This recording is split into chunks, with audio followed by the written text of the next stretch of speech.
Hey there, welcome to Mr. Cozy True Crime Stories. Tonight, we're diving into 2 hours of gripping true crime cases.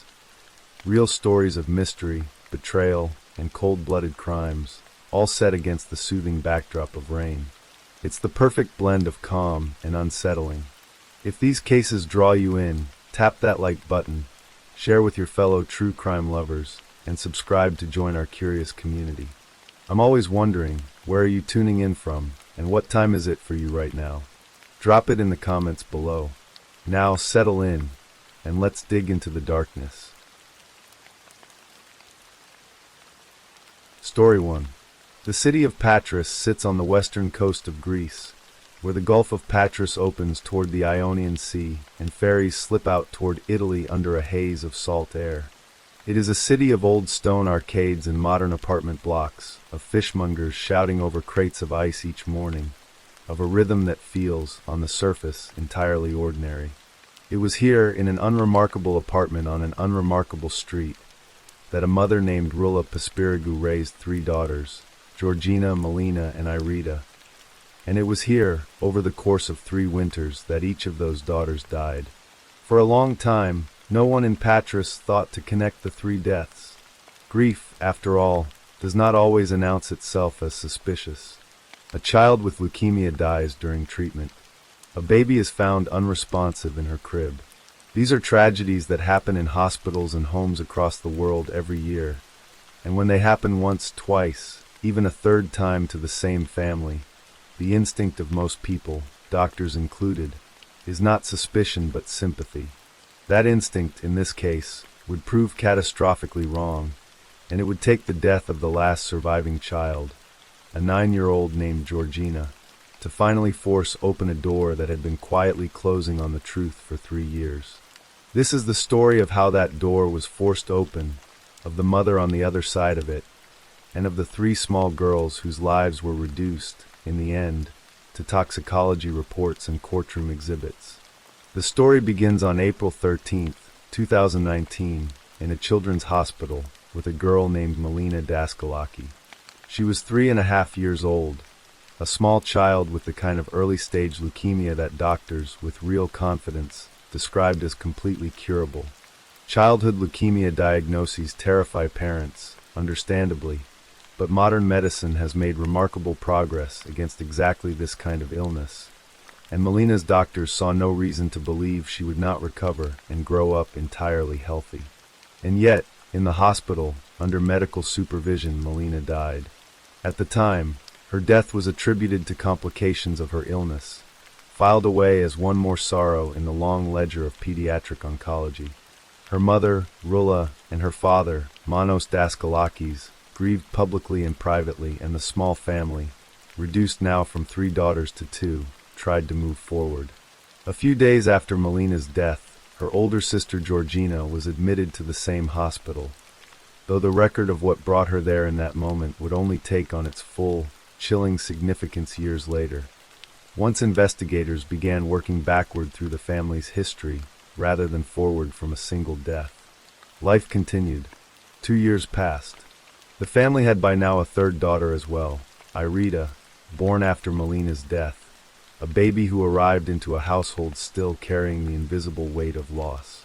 And on March 21, 2021, Irita was found dead in her crib. She was 6 months old. There was a bloody cloth found on top of her. Once again, the death was not immediately treated as suspicious in the way it perhaps should have been. A forensic report was eventually completed in July of that year by medical examiner Angeliki Tsaiola, and a subsequent genetic test, completed only in March of 2022, nearly a full year after Irita's death, came back negative for any hereditary condition that might explain why 3 children in one family kept dying. In other words, science had already ruled out the innocent explanation. It had simply taken far too long to do so, and no one had yet asked the harder question that the negative result implied. 20 days before Irita's death, something else had happened that would only make sense in hindsight. On April 11, 2021, Georgina, the eldest daughter, now the last one still alive, was rushed to Karamandanio Hospital in Patras in critical condition. Doctors performed CPR on the 9-year-old for over 50 minutes, an extraordinary length of time, the kind of resuscitation effort that exists at the very outer edge of medical possibility. Remarkably, Georgina survived. But the 50 minutes without adequate oxygen to her brain had already done irreversible damage. She woke from that crisis with hypoxic ischemic encephalopathy, a devastating brain injury caused by oxygen deprivation, and she would spend the remainder of her short life quadriplegic, unable to move her own body, dependent entirely on the adults around her for every basic need. Picture, for a moment, what that meant. A little girl who had already lost one sister to death and would soon lose another, now trapped inside a body that no longer obeyed her, cared for around the clock in hospital wards, and eventually returned home, still fighting, still alive, but forever changed by whatever had happened to her in April of 2021. For 9 more months, Georgina lived this way. And then, on January 29, 2022, in a hospital in the town of Rio near Patras, Georgina Daskalaki died as well.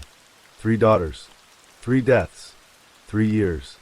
And still, remarkably, no formal investigation had connected the dots.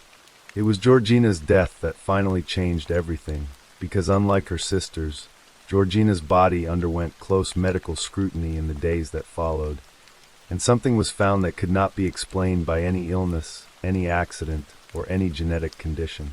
Toxicological tests, conducted after her body was exhumed, revealed an excessive and unexplained amount of ketamine in her blood. Ketamine is a powerful anesthetic, most commonly used in Greece by veterinarians to sedate animals during surgery, though it also has limited human medical applications. Georgina had not been prescribed this drug. No doctor had administered it to her as part of her care. It had simply appeared in her bloodstream, in a dose large enough to be lethal, with no legitimate explanation for how it had gotten there. On February 9, 2022, the Patras prosecutor's office ordered a full preliminary investigation into all 3 of the girls' deaths, not just Georgina's. Investigators from a specialized unit of the Greek police, the subdivision of property crimes and crimes against life, took over the case, and the picture they slowly assembled was one that made Patras, and soon all of Greece, recoil in horror. The trail led directly and unavoidably back to Rula Paspiragou, the mother who had been present in some capacity at every one of her daughter's medical crises. On March 30, 2022, an arrest warrant was issued for her. Investigators believed that in April 2021, she had first attempted to kill Georgina using ketamine, a dose that stopped the child's heart long enough to cause the brain damage that would leave her quadriplegic, but did not, that time, kill her outright. Then 9 months later, in January 2022, while alone in the hospital room with her already vulnerable daughter, Paspiragou allegedly administered a second fatal dose. On April 4, 2022, Paspiragou appeared before an investigator in Athens to answer for these accusations.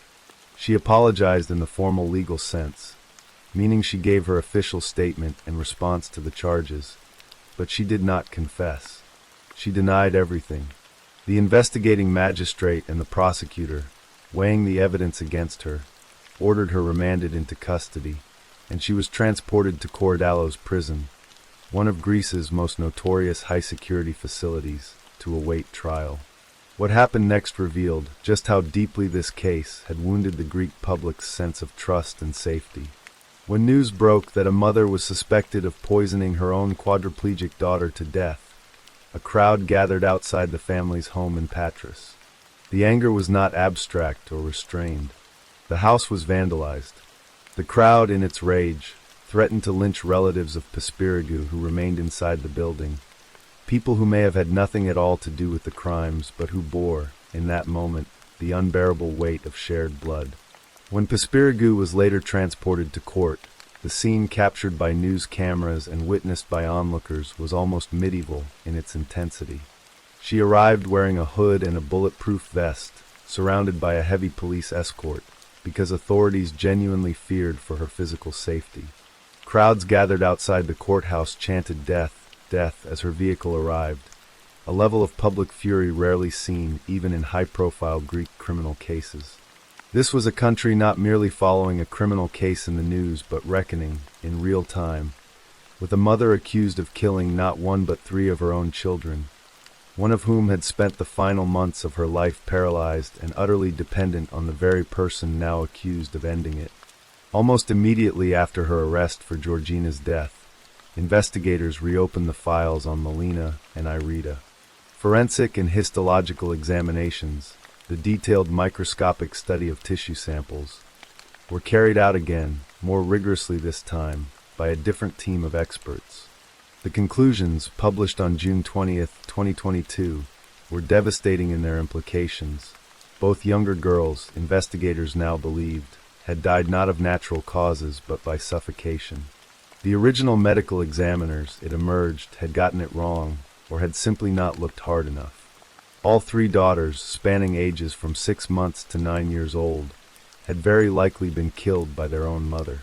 This discovery cast a harsh light backward onto the medical system itself. How had 3 deaths within one family, over 3 years, failed to trigger a serious criminal investigation until the 3rd child died? The answer, painful as it is, speaks to something true about how institutions often process grief. Doctors are trained to look for disease, not deception, and a mother's tears in a hospital corridor are rarely treated as evidence of anything but love. It would take the full weight of a police investigation, toxicology labs, and eventually a courtroom to unravel what individual doctors, working case by case and death by death, had never been positioned to see. In July 2022, formal charges were filed against Pespirigu for the serial murder of all 3 of her children. She pleaded not guilty to every charge. Her defense attorney, a prominent and combative lawyer named Alexis Kougias, took an aggressive public stance from the outset, declaring the case against his client to be, in his words, the biggest judicial scandal of his career. Rather than concede any ground, the defense argued that Georgina's death, and by extension her sister's deaths, were the result of tragic medical errors, mistakes made by hospital staff, not murder committed by a mother. The hospital denied this account entirely. Pespirigu did not stand alone in the courtroom's narrative of loyalty and doubt. Her own mother, her sister, and her stepfather defended her innocence throughout the proceedings, insisting that the woman they knew could not have done what prosecutors described. This division, between a family convinced of innocence and a public convinced of guilt, between forensic evidence pointing toward murder and relatives pointing toward tragedy, became the emotional core of a trial that would stretch on for over a year.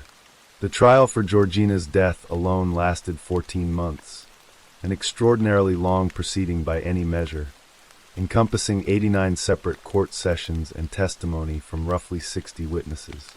Prosecutors laid out a case built on the ketamine found in Georgina's exhumed remains, the timeline of the April 2021 near-fatal incident that left her quadriplegic, and the fact that Pespirigu had reportedly been alone with her daughter in the hospital room at the critical moment in January 2022 when the fatal dose was believed to have been administered. The defense continued to insist on medical error and innocence, offering no alternative theory of who else might have wanted to harm a paralyzed 9-year-old child in a hospital bed. On March 29, 2024, after 14 months of testimony, the Athens Mixed Jury Court reached its verdict. The panel of judges and jurors unanimously found Rula Pespirigu guilty of murdering her firstborn daughter, Georgina. The court went further than a single act of murder, too. It found her guilty not only of the fatal poisoning in January 2022, but also of the attempted murder represented by the earlier, near-fatal ketamine dose in April 2021, the incident that had left Georgina quadriplegic in the first place. In the eyes of the court, this had never been a single moment of violence, but a sustained, calculated campaign against her own child, spread across 9 agonizing months. The court adopted the prosecutor's sentencing recommendation in full. Rula Pespirigu was sentenced to life imprisonment. When the verdict was read, Pespirigu reportedly showed little visible reaction, and she maintained her claim of innocence to the very end of the proceeding, refusing even to invoke any mitigating circumstances that might have softened her sentence. She immediately signaled her intention to appeal. A guilty verdict for one daughter's murder did not close the case. Pispiriga still faced trial for the deaths of Melina and Irita, the two younger sisters whose deaths had originally been attributed to natural causes before the reopened investigation concluded they had actually been suffocated. This second trial carried its own unique horror, because it dealt not with the drawn-out, hospital-monitored death of an older child, but with the sudden, private deaths of a toddler undergoing cancer treatment and an infant asleep in her own crib. Nearly a year after the first verdict, on March 18, 2025, the Athens Mixed Jury Court delivered its ruling on the deaths of Melina and Irita. The court unanimously found Pispiriga guilty, this time of what Greek prosecutors classified as serial premeditated homicide committed in a calm mental state, a legal phrase that rejected any notion that these killings had been the product of a mental breakdown or momentary loss of control, and instead framed them as deliberate, composed acts of violence carried out over years. The prosecution's case held that Melina, 3.5 years old, and being treated for what doctors considered a curable form of leukemia, died in 2019 from asphyxiation caused by her mother obstructing her airway, not from her illness. Nearly 2 years later, prosecutors argued the same method was used again on 6-month-old Irita, smothered while asleep in her own home. For this second set of murders, the court sentenced Pispiriga to 2 additional life sentences, one for each daughter, to be served alongside the sentence she had already received for Georgina's death. In the span of roughly a year, the Greek judicial system had methodically worked through and confirmed what investigators suspected from the very beginning of their 2022 inquiry, that 3 sisters, born to the same mother within the space of several years, had all died at that same mother's hands, using 2 different methods of killing, spread across 3 separate years, in 3 separate locations, and yet unified by a single devastating thread. In the aftermath of the trials, Greek authorities turned their scrutiny toward the very institutions that had failed, for 3 years, to recognize what was happening inside one Patras household. The Athens prosecutor's office launched an investigation into the state forensic experts who had originally examined Melina and Irita and concluded, incorrectly, that both girls died of natural pathological causes.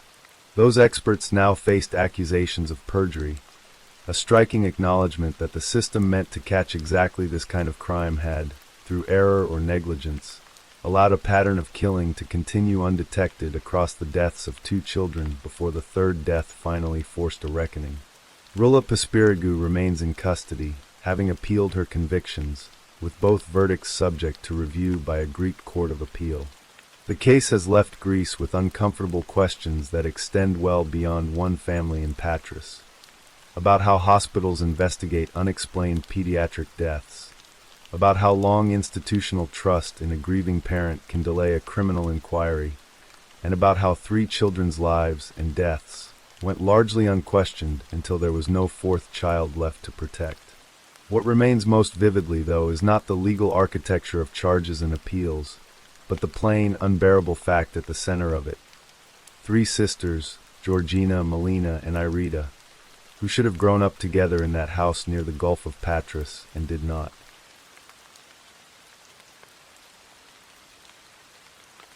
Story 2. The Arkansas River moves slow and brown through the town of Russellville, curling past hills that turn gold and rust every autumn before winter strips them bare. In December of 2005, that same cold hush had settled over the town, over the Christmas lights strung along Main Street, over the dorm windows of Arkansas Tech University, and over one particular apartment in a modest complex called Inglewood, where a young woman named Nona Dirksmeyer sat alone, waiting for exams to end and Christmas to begin. She was 19 years old, 11 days from her 20th birthday, and by every account she was the kind of person a small town points to with pride. She sang with a soprano voice trained enough to study music education at Arkansas Tech, and she had a face that had already carried her to several regional crowns. Pope County Beauty Queen, Miss Teen Nebo, and that very year, Miss Petit Jean Valley.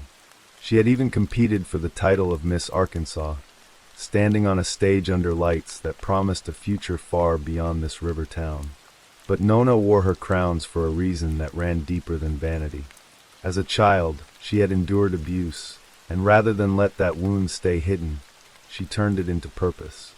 She volunteered with an organization called Big Sisters, mentoring a young girl who needed someone steady in her life, and she used her pageant platform to raise awareness about abuse, hoping that no other would carry what she had carried alone.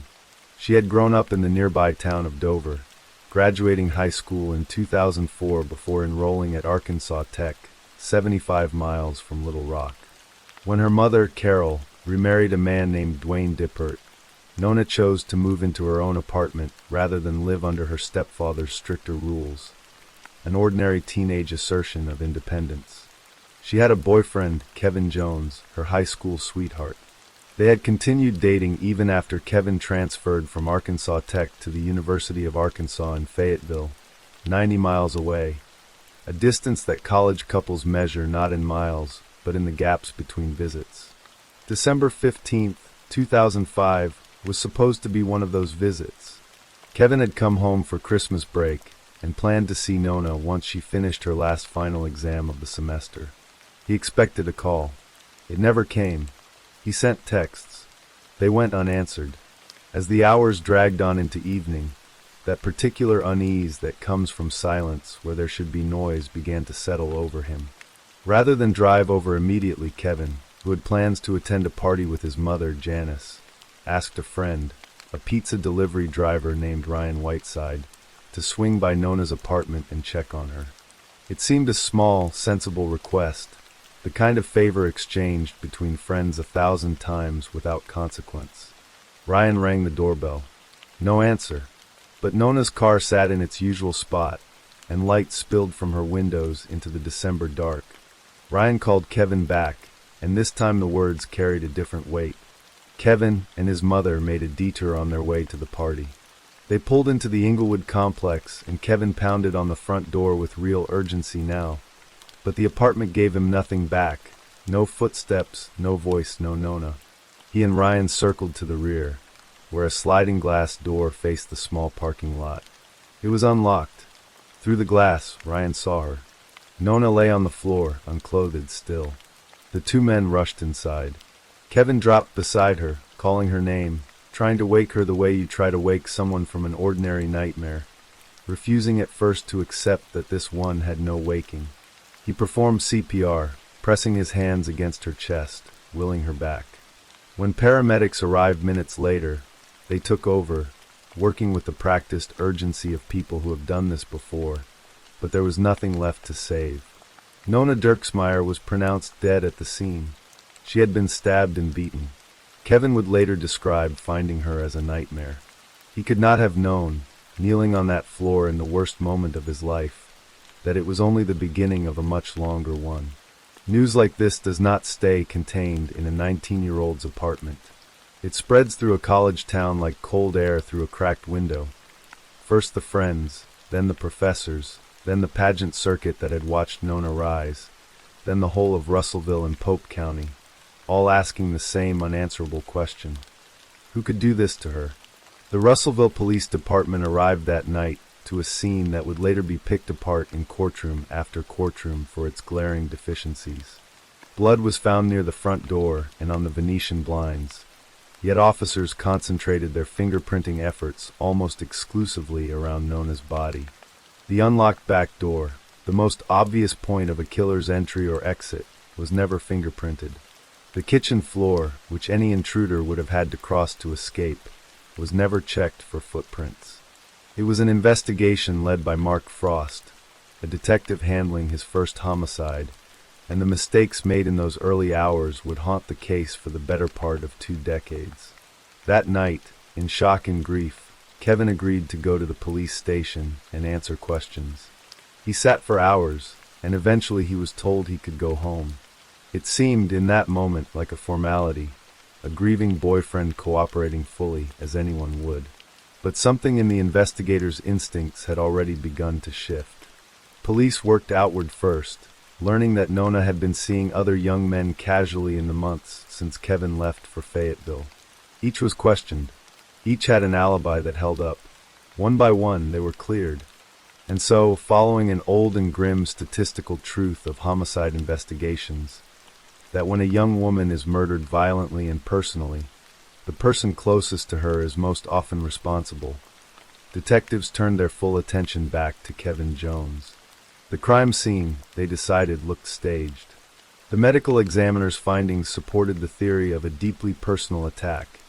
Nona had been stabbed and beaten repeatedly about the head, neck, and chest, wounds that spoke of rage rather than opportunity.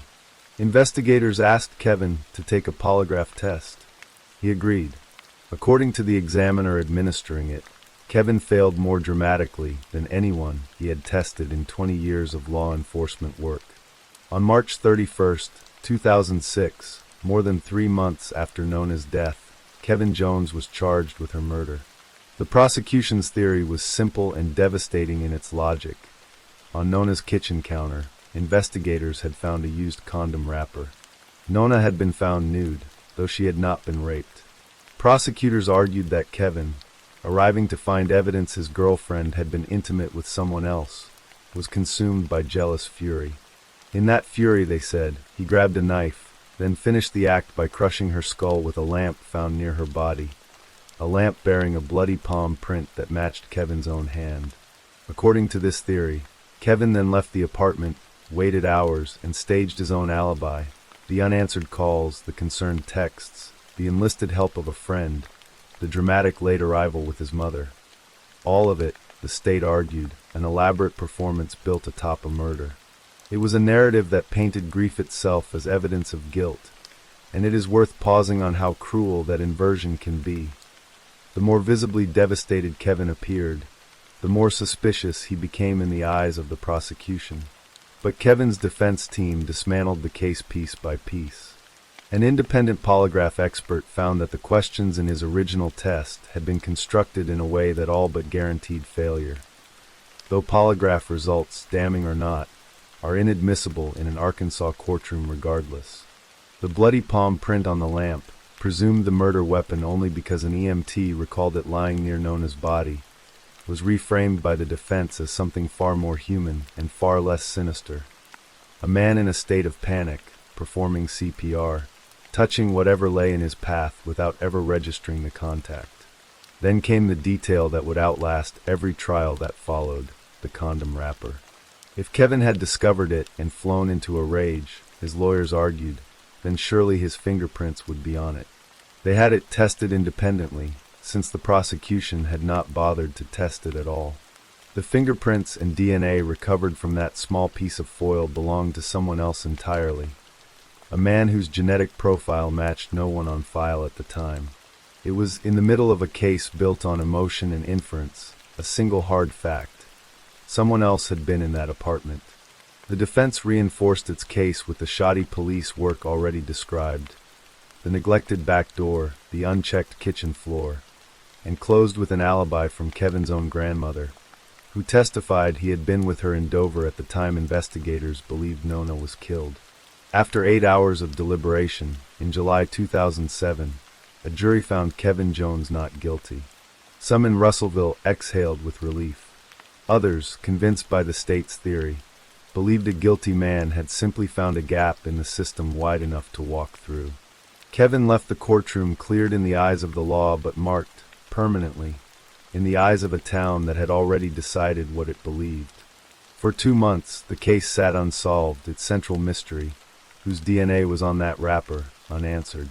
Then, in September 2007, a 28-year-old man named Gary Dunn was arrested on an unrelated burglary charge. Dunn was no stranger to the case. He had lived in the very same Inglewood apartment complex as Nona, in a unit facing hers across the small parking lot. Investigators had questioned him back in 2005 and cleared him. Now, as a matter of routine following his burglary arrest, he agreed to submit fingerprints and a DNA sample.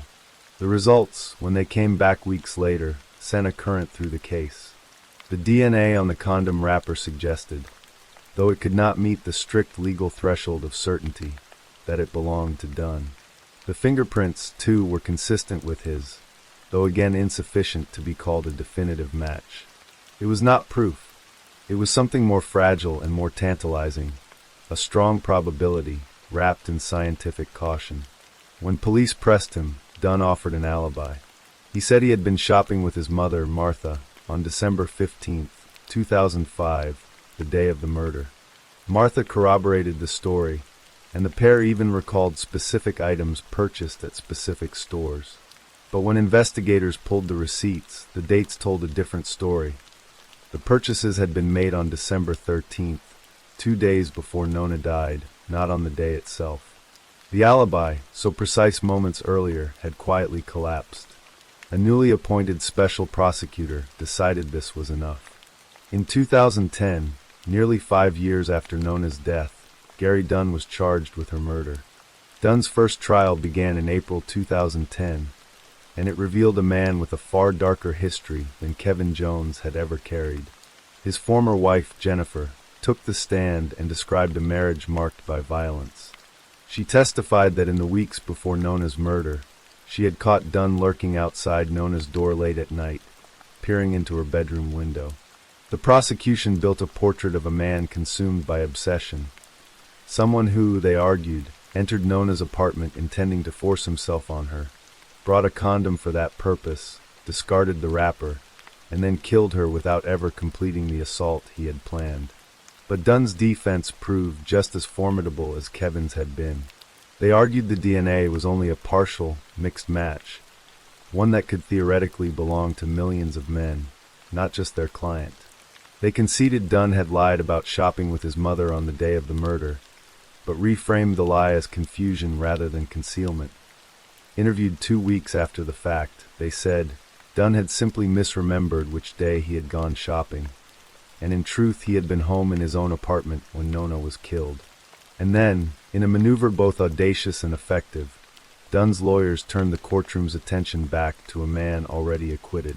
They pointed to Kevin Jones, to the inconsistent statements he and his mother, grandmother, and friend had given to 911 dispatchers, paramedics, and police in the chaotic hours after the murder. They noted Kevin's admitted use of drugs, suggesting he might have killed Nona while impaired. It was a strange and unsettling irony. The defense in Dunn's trial resurrecting the exact argument the prosecution had used against Kevin 3 years earlier, that the discovery of the condom wrapper had triggered a jealous, fatal rage. After 3 weeks of trial and days of deliberation, the jury deadlocked. On May 1, 2010, a mistrial was declared. Reports later suggested the panel had split 8-4 in favor of guilt, but a mistrial requires unanimity, and unanimity never came. Prosecutors, undeterred and now roughly $200,000 into the case, pressed for a second trial. This time they secured a crucial legal victory. The judge permitted testimony about Dunn's violent past, specifically a 2002 attack in which he had ambushed a woman named Kelly Jo Harris while she jogged alone through Russellville's isolated Bona Da Trails Park. Dunn had struck her from behind with a large stick, knocked her to the ground, pinned her, and threatened to kill her before she managed to break free and call for help. Police found Dunn hiding in nearby water when they arrived. He was convicted and served 18 months, after which he moved into the apartment across from Nona's. It was damning context, evidence of a pattern rather than an isolated accusation. And yet, even with this history laid before them, the second jury in January 2011 could not reach a verdict either. Another mistrial was declared. No third trial for Nona's murder ever followed. Gary Dunn's troubles with the law, however, did not end. In 2017, he was sentenced to 10 years in prison on a firearms offense and was paroled after serving only 1 year. 4 months after his release, he was arrested again, this time on 2 counts of attempted kidnapping and 1 count of indecent exposure, each incident occurring in Russellville, each involving an attempt to force his way into a woman's car. In November 2019, he accepted a plea deal and was sentenced to 15 years, with 10 suspended, requiring him to serve 70% before becoming parole eligible. One of the women he tried to abduct in 2018 was an Arkansas Tech student named Riley Wagner. Dunn had followed her vehicle, blocked her from backing out of a parking space, and tried to force his way inside her car before she managed to lock the door and call for help, sending him fleeing into the dark. For years later, in 2022, Riley Wagner was crowned Miss Arkansas.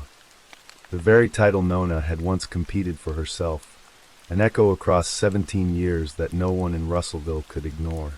Kevin Jones, cleared by a jury but never fully cleared by public suspicion, later sued the lead detective, the former police chief, and the city itself, alleging they had conspired to conceal evidence and deny him a fair trial. In October 2014, the Eighth Circuit Court of Appeals upheld a lower court's ruling that his claims were barred by the statute of limitations. Detective Mark Frost went on to become a captain and assistant police chief in the nearby town of Dardanelle. Former police chief James Bacon moved into private security work. Gary Dunn remains incarcerated in Arkansas. Prosecutors have never announced plans for a third trial in Nona's case, and under the shadow of two hung juries and imperfect evidence, none may ever come. Nona Dirksmeyer's grave lies marked with the dates of a life that ended 11 days before her 20th birthday, a life spent, in its final years, trying to shield other children from the pain she herself had known. Nearly 20 years later, her case remains officially unsolved, not for lack of a name whispered in courtrooms and newsrooms across Arkansas, but for lack of the certainty the law demands before it will speak that name aloud. The condom wrapper that once seemed destined to deliver an answer instead delivered only more questions, and Russellville, the river town that watched a beauty queen rise and then watched her killing consume a decade in trials, verdicts, and mistrials, still waits for the one thing it has never received: justice with a name attached to it. Story 3. Winter had settled early over Lancaster County in December of 1992, wrapping the fields and quiet suburban streets of East Lampeter Township in a hush that felt fitting for the season.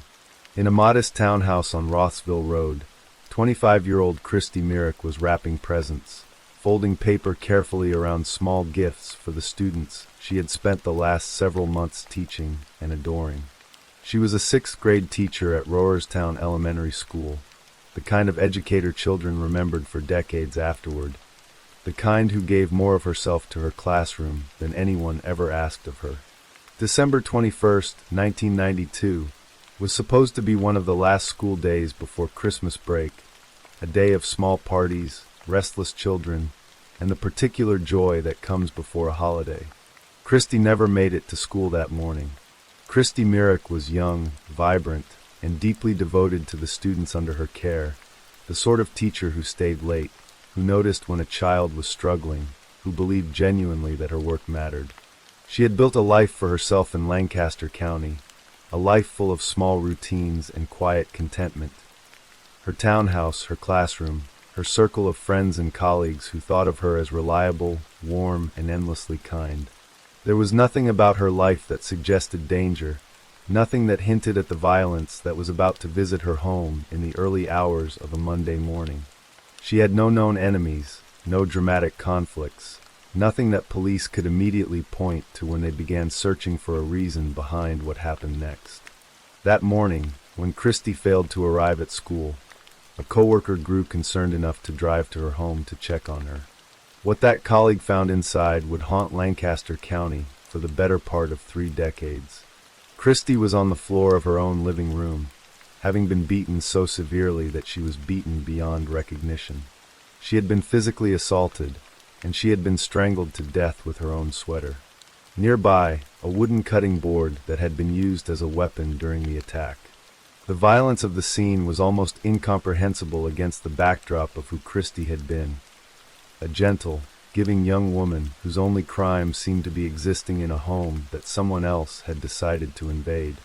Word of the murder spread through Lancaster County like a chill, unsettling a community that prided itself on safety and familiarity.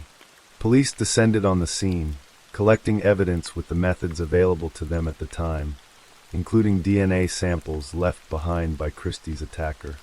In 1992, DNA technology existed, but it was a blunt instrument compared to what it would become. Investigators could preserve genetic material, but they had no database broad enough, no technology precise enough, to match that sample to a name. They interviewed everyone connected to Christie's life, people from her school, her neighborhood, her circle of friends, the ordinary suspects any detective would consider first. None of it led anywhere. The trail, despite everyone's best efforts, simply went cold. For the Myrick family, the years that followed were an agony without resolution. Christie's brother, Vince Myrick, carried the weight of an unanswered question for what would become nearly 3 decades. Who had done this to his sister and why? Investigators did not abandon the case entirely. In October 2017, 25 years after the murder, the Lancaster County District Attorney's Office released a composite sketch generated through DNA phenotyping, an emerging forensic technique that attempts to predict physical characteristics from genetic material, hoping that a face, even an approximate one, might jog someone's memory. It was a long shot, one more attempt to breathe life into a case that had gone silent for a generation. But somewhere in Lancaster County, the man responsible for Christie's death continued living an entirely ordinary life, working, socializing, entertaining crowds at weddings and school events under a stage name that made him locally well known, DJ Freeze. The break, when it finally came, arrived not through a confession or a witness, but through the quiet, almost accidental power of a genealogy website. Investigators had been following a method that had recently captured national headlines in California, where police identified the man known as the Golden State Killer by uploading crime scene DNA to a public genealogy database called GEDmatch and tracing family connections back to a suspect.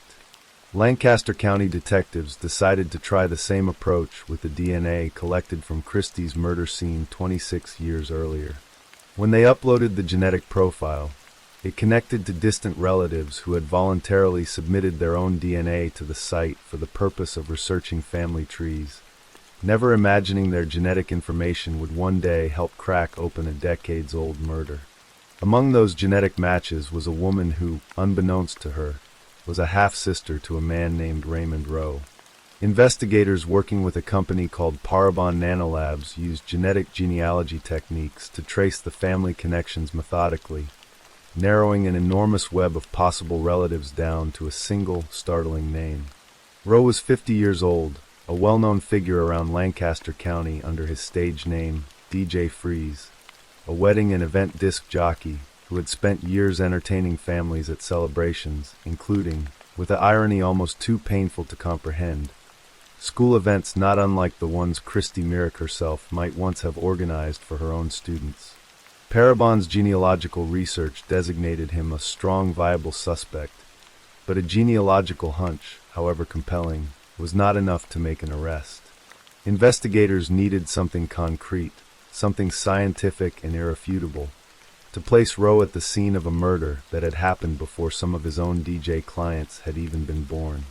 What followed was an operation built on patience and a strange kind of intimacy with an unsuspecting man's daily habits. In May 2018, investigators learned that Rowe was scheduled to perform as a DJ at a school event. Undercover officers attended, blending into the crowd of parents and children, watching a man who had no idea he was being observed as a murder suspect while he did his job, playing music, keeping the celebration alive. At some point during the event, Rowe discarded a piece of chewing gum and left behind a water bottle he had been drinking from. To anyone else, these would have been meaningless pieces of trash. To the investigators trailing him, they were everything.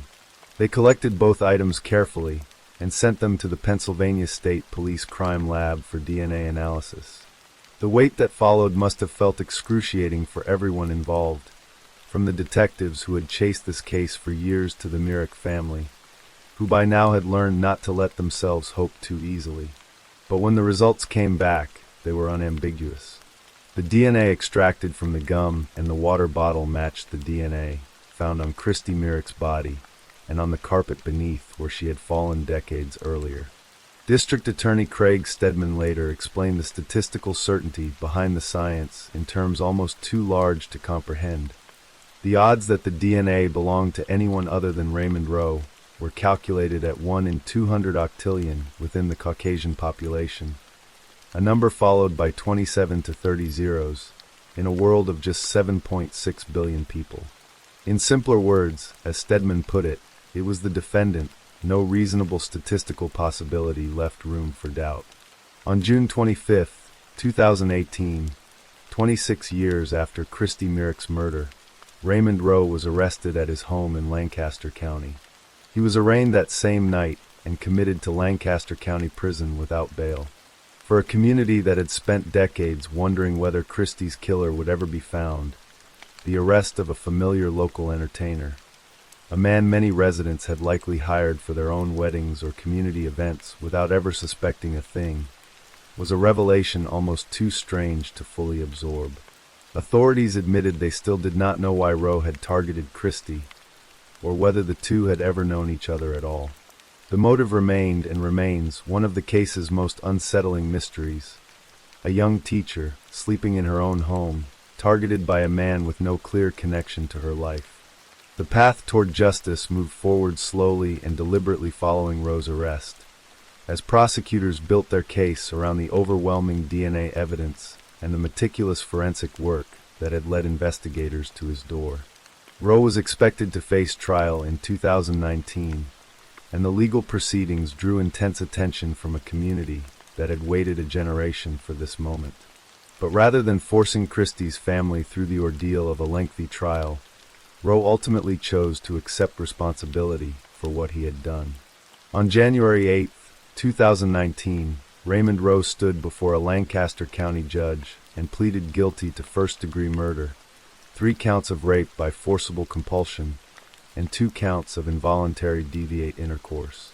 His attorney confirmed that Roe had confessed to killing Christy Myrick, ending decades of uncertainty about who had committed the crime, even as the deeper question of why remained unanswered. Prosecutor Patricia Spotts addressed the court plainly, noting simply that the man standing beside her had acknowledged his guilt.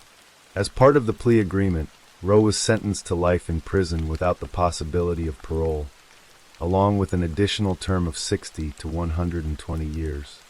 It was in that courtroom that Vince Myrick finally had the opportunity to speak directly to the man who had taken his sister's life more than 26 years earlier. He posed a question to Roe that had clearly consumed him since 1992, seeking some form of clarity, some explanation for a loss that had shaped the rest of his family's lives. Whatever answer Roe offered could never undo the decades of grief, the birthdays and holidays Christy never lived to see, the classroom of students who grew into adults never knowing their beloved teacher's fate had finally been resolved. But in that moment, at least, the silence that had defined the case for a generation was broken. Christy Myrick's case did not end quietly with Roe's sentencing.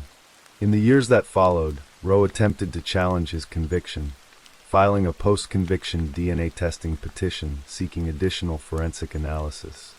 In April 2022, Lancaster County Judge Dennis E. Rainaker denied that petition, ruling that Roe had failed to meet the legal requirements necessary to justify further testing, since the technology used to convict him had, in fact, been available and properly applied at the time of his prosecution. The ruling closed one more door on any hope Roe might have had of reversing the outcome, leaving the conviction and the sentence of life without parole firmly in place. What makes Christy Myrick's case resonate so profoundly, beyond the specific tragedy of her death, is the way it reshaped the landscape of criminal investigation itself. Her case became one of the earliest and most prominent examples of how genetic genealogy could reach across decades to solve crimes that traditional detective work had failed to crack. It demonstrated that even distant, seemingly unrelated relatives voluntarily uploading their DNA for genealogical curiosity could inadvertently hand investigators the thread needed to unravel a case gone cold for a generation. Proof that science could eventually catch up to even the most patient and elusive killers. For those who knew her, though Christy Myrick was never simply a case study in forensic breakthroughs, She was a teacher who had wrapped Christmas presents for her students the night before she died. A young woman with an entire life ahead of her that was stolen in an act of senseless violence inside the safety of her own home. Her brother's decades-long search for answers, the quiet devotion of investigators who refused to let her case fade into permanent silence, and the eventual reckoning delivered in a Lancaster County courtroom together tell a story of patience, grief, and the slow, sometimes agonizing march toward justice. 26 years is an unbearably long time to wait for the truth, but for Christy Myrick, the truth finally arrived, carried not by a confession or a witness, but by a piece of discarded gum, a forgotten water bottle, and the quiet persistence of people who never stopped believing she deserved answers. Story 4. The morning of December 14th, 1991, arrived in Federal Way, Washington, gray and cold, the kind of Pacific Northwest Saturday, where fog settles low over the evergreens and the world feels hushed before it fully wakes. In a quiet house nearby, 16-year-old Sarah Yarborough moved through her usual weekend routine, except this particular Saturday carried a spark of excitement. She was a member of her high school drill team, an honors student known for her discipline and warmth, and that morning she was due to meet her teammates at Federal Way High School before boarding a bus to a competition in Kirkland. She drove herself to campus, parked her car, and walked toward the school building. She never made it inside. When her teammates began arriving a short while later, they noticed something wrong immediately. Sarah's car sat in its usual spot in the parking lot, but Sarah herself was nowhere to be found. In a group of anxious teenagers accustomed to friends running a few minutes late, this was different. Sarah was reliable, the sort of person who did not simply vanish without a word. As minutes stretched into an uncomfortable silence, that particular unease that precedes tragedy began to settle over the drill team and the adults supervising them. Not far away, two boys, 13-year-old Drew Miller and a friend, were taking a shortcut through the school grounds on their way to go skateboarding, an ordinary errand on an ordinary Saturday. As they crossed near a wooded, bushy hillside behind the school, they noticed a man emerging from the undergrowth. At first, the boys thought little of it. People passed through those grounds all the time. But something about the moment lingered, and when the man disappeared from view, curiosity, the kind only young boys seem to possess in situations like this, pulled Drew and his friend toward the very bushes the stranger had just left behind. What they found there would haunt Drew Miller for years afterward. In the tangle of bushes about 300 feet from where Sarah had parked her car, they discovered the lifeless body of a young woman, still dressed in parts of her drill team uniform, with a pile of her remaining clothing lying nearby in the grass. It was Sarah Yarborough. She had been beaten and strangled and assaulted before her death. The ligature used to end her life was, with a cruelty that made the crime scene almost unbearable to process, her own pair of pantyhose. Federal Way in 1991 was the kind of tight-knit suburban community where a crime like this did not merely make headlines. It altered the emotional landscape of an entire town. Sarah had been described as the all-American girl next door, a description that in the days following her murder felt less like a cliché and more like a plain, aching truth. Her grandfather, in an act that spoke to the depth of the family's determination to find answers, donated a state-of-the-art computer system to help investigators organize and track the thousands of tips that soon began pouring in from a public desperate to help. Detective Jim Doyen, a respected homicide investigator who had also worked on the notorious Green River Killer Task Force, took over the case early on, understanding immediately the weight of what was being asked of him. At the Washington State Patrol Crime Lab, a young DNA analyst named Jody Sass worked tirelessly, rushing test results every time a new suspect sample came in, only to be met, again and again, with disappointment. The case, in the language investigators use for crimes with real potential to be solved, had every solvability factor imaginable. A full male DNA profile recovered from Sarah's clothing, two eyewitnesses who had seen the suspect and helped create composite sketches, and a flood of media attention generating thousands of leads. Between 200 and 300 individuals were personally swabbed for comparison. The DNA profile was run through the newly established Cody's database and even checked against Interpol's international records. None of it produced a match. The sketches, distributed throughout Federal Way and beyond, put a face, an approximate, artist-rendered face, into the public consciousness, but no name ever attached itself to it. Weeks became months. Months became years. And Sarah Yarborough's murder, despite everything poured into it, went cold. For Sarah's mother, Laura, the unresolved nature of the case became its own particular form of suffering. Not the sharp, singular pain of loss, but a long, low hum of uncertainty that never fully faded. She would later describe living with the case as living beneath what she called Damocles' sword, always aware that the news, whenever it came, would drag her family back into 1991 all over again. To carry that uncertainty for nearly 3 decades, she said, was exhausting in a way that never truly eased. The case's first real break did not come from a police lineup or a confession. It came, remarkably, from a piece of American genealogical history stretching back more than 3.5 centuries. In 2011, 20 years after Sarah's murder, King County investigators reached out to a forensic genealogist named Colleen Fitzpatrick to see whether the emerging science of genetic genealogy, comparing unknown crime scene DNA against public genealogy databases and family trees, might succeed where 2 decades of conventional police work had not. Fitzpatrick's work led her to something almost unbelievable. The YSTR profile obtained from the killer's DNA at the crime scene matched participants in a genealogy project tracing descendants of a man named Robert Fuller, who had settled in Salem, Massachusetts, and who was related to 2 passengers who had crossed the Atlantic aboard the Mayflower itself. It was a discovery so unusual it made international headlines, appearing even in Time magazine, and for a moment it felt as though the case might finally break open. Suspicion soon fell on a man named William Fuller, a longtime family friend of the Yarboroughs who had been in the area at the time of the murder, and whose own daughter had been a classmate of Sarah's. When William voluntarily submitted a DNA sample, the results were both a relief and a fresh puzzle.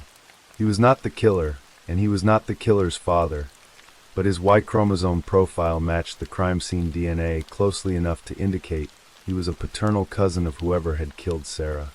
Investigators now knew, in a strange and almost surreal way, the family lineage of a murderer they still could not name, tracing back nearly 400 years, while the actual man responsible remained as invisible as ever.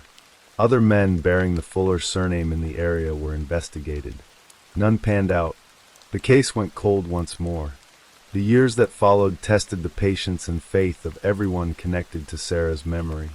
Investigators continued running the DNA profile through Cody's as new offenders were added to the database year after year.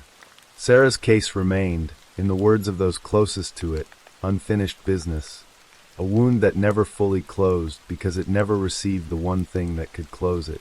What no one yet realized was that the killer had already crossed paths with the justice system multiple times since 1991, and each time, through a combination of legal timing and procedural gaps, he had slipped through without ever having his DNA collected.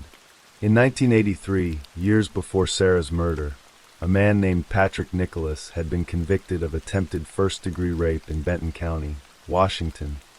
But this conviction predated the launch of Cody's entirely, so no genetic sample was ever taken. In 1993, 2 years after killing Sarah, Nicholas was arrested again, this time for first-degree child molestation. By then Cody's existed, and his profile should have been entered into it. Instead, he was permitted to plead down to a gross misdemeanor, a lesser charge that did not require DNA collection under the law at the time. He had escaped detection a second time. There was a third missed opportunity buried in the case's genetic architecture, one that reveals just how close investigators had unknowingly come to their answer years earlier.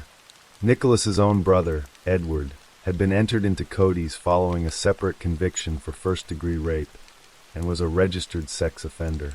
Had Washington state practiced what is known as familial searching, cross-referencing partial genetic matches to identify close relatives of unknown offenders. Investigators might have found their way to Patrick Nicholas through his brother's profile years before genetic genealogy ever entered the picture. But Washington did not use that technique, and so Patrick Nicholas escaped identification a third time. By 2019, the science that had once traced a killer's bloodline back to the Mayflower had evolved dramatically.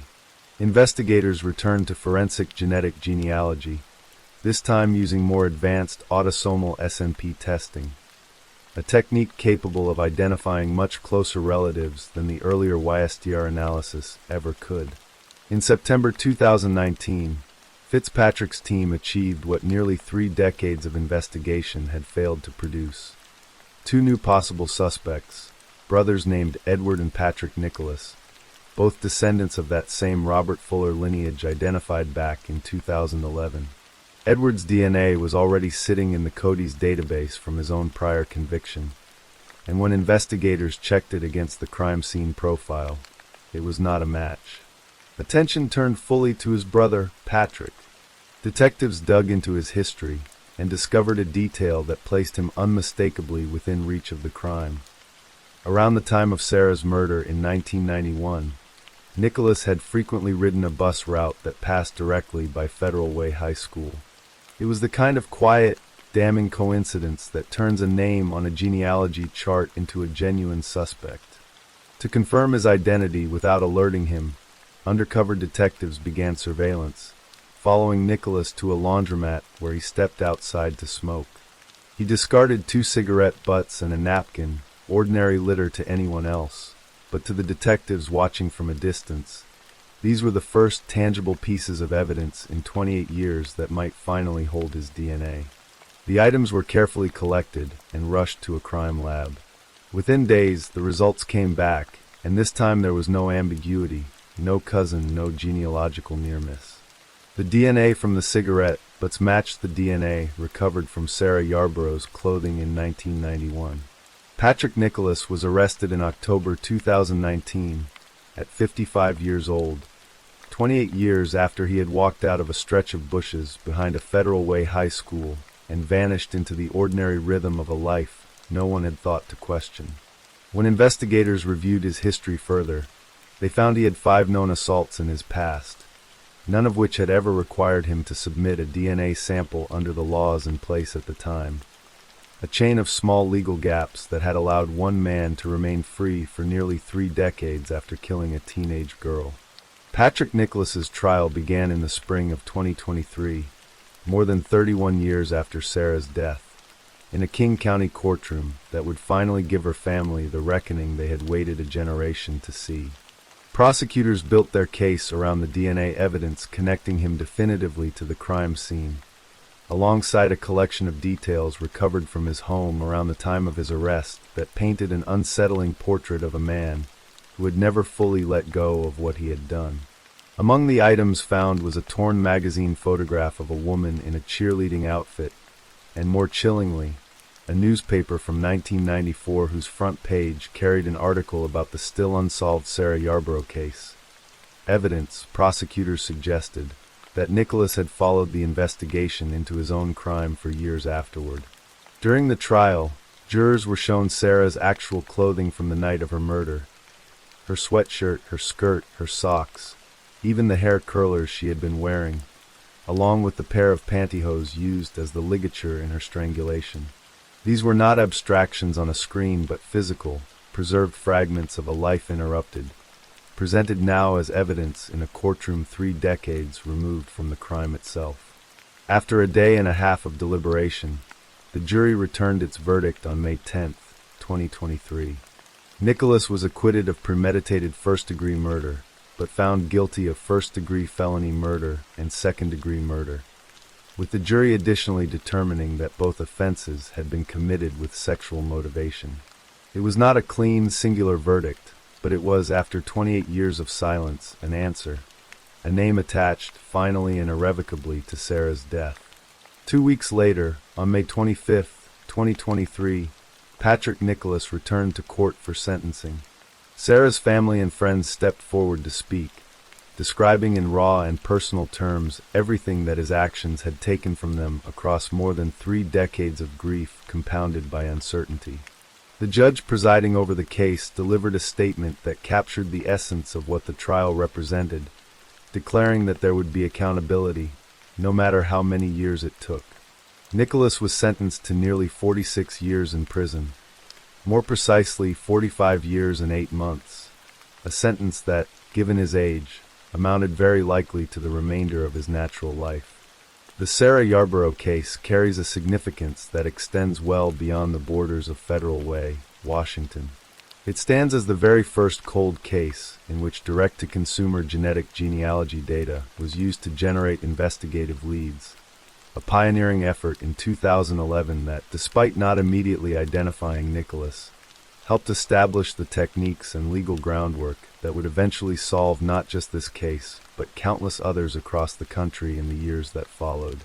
The team behind that early genealogical work later received recognition for their contribution, placing among dozens of entries from around the world in a competition honoring the year's most significant cold case breakthroughs.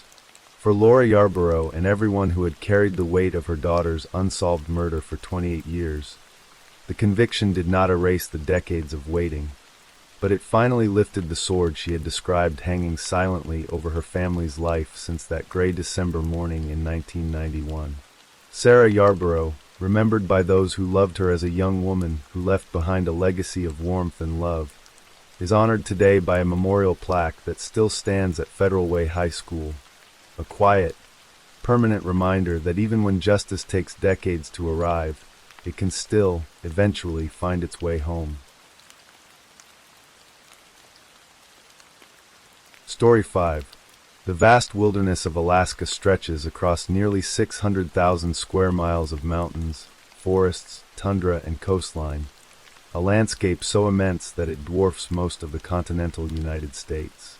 In the summer of 2007, the city of Anchorage served as Alaska's urban anchor, a place where civilization carved out space amid the untamed beauty of America's last frontier.